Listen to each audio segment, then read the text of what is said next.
Guys, nadali tayo ng taxi oh. Nabangga tayo guys ng taxi. Nasabitan tayo. Pero okay lang yan guys. So yun na nga guys, nakausap natin yung driver ng nakabangga sa atin na okay naman siya kausap. Nangako naman siya na ipapagawa niya yung sasakyan ko, yung na-damage niya.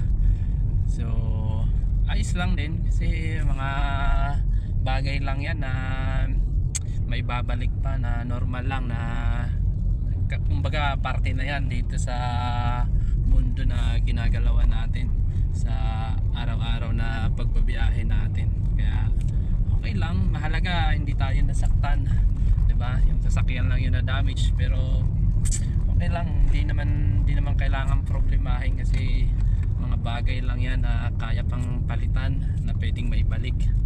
Kaya tsaka yung taxi din, nangako din siya na aayusin niya kung ano yung na-damage niya. Kaya ayos lang, ganun talaga. Parang ano, normal lang siya na ganyan, na mga pwede kang ma-aksidente na kahit anong pag-iingat mo, kung yung mga kasama mo hindi naman nag-iingat, 'di ba? Tsaka isipin mo na lang na kumbaga ako iniisip ko na lang siya na good siya. Kasi may dati ng gasgas yon na nabangga ko yung gutter. Kaya pag pinaayos yun, isasabay na, magiging bago na yung sasakyan natin.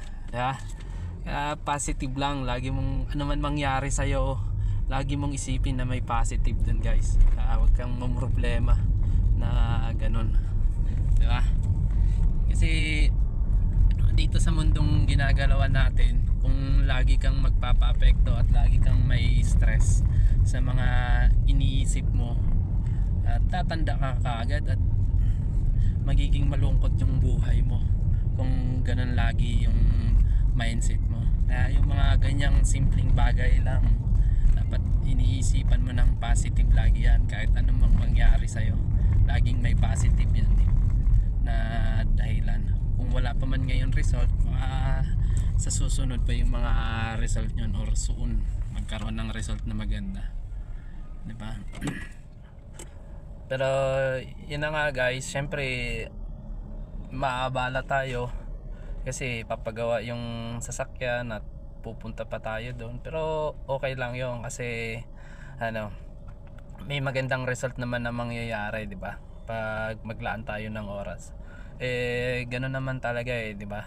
Dito sa mundong ginagalawan natin, wala naman libreng oras na ano, lahat naman kailangan mo maglaan ng oras para may mangyaring na magandang result, diba? Kasi dito sa mundong ginagalawan natin ay ano tayo dito, parang empleyado lang tayo ng mundo. Kumbaga kung anong ginagawa mo dito ay kailangan mo munang maghiram ng oras sa mundo para may magandang result yung ginagawa mo, 'di ba? Kung pagala-gala ka dito, ibig sabihin, yun yung role mo dito sa mundo. Nagtatrabaho ka sa mundo para gumala-gala ka lang dito. Kung patulog-tulog ka lang, ibig sabihin yun yung role mo dito sa mundo, ay patulog-tulog ka lang sa ano, yun yung ambag mo. Kumbaga, kaya wala naman libreng oras Lahat naman ay kailangan mo maghiram ng oras para may magandang result na mangyari sa ginagawa mo, 'di ba? Kaya normal lang din 'yon kung maabala tayo dahil ipapagawa siya. So hindi magagamit yung sasakyan ko. Okay lang kasi after naman ng nilang kong oras, ang result naman na mangyayari ay maganda, 'di ba? Na magiging bago na yung sasakyan natin ulit at wala nang gasgas. Kaya kayo guys, ang tip ko sa inyo, pag may mga gasgas yung sasakyan nyo, kung konting gasgas lang yan, wag muna nyo ipagawa. Antayin nyo na lumaki yung gasgas at mabangga kayo para makatipid kayo. Katulad sa akin, di ba? May nabangga na ako may konting gasgas na dyan Hindi ko muna pinagawa. Ngayon nadali ako, adi isasabay na, hindi nakatipid ako. Ayos ba guys? Kaya dito lang muna guys yung ano ko. Ang haba na ng sinasabi ko no. Dito, hanggang dito na lang yung ano ko. I-update ko kayo guys sa pag naayos na yung unit natin, 'di ba? Positive lang lagi guys.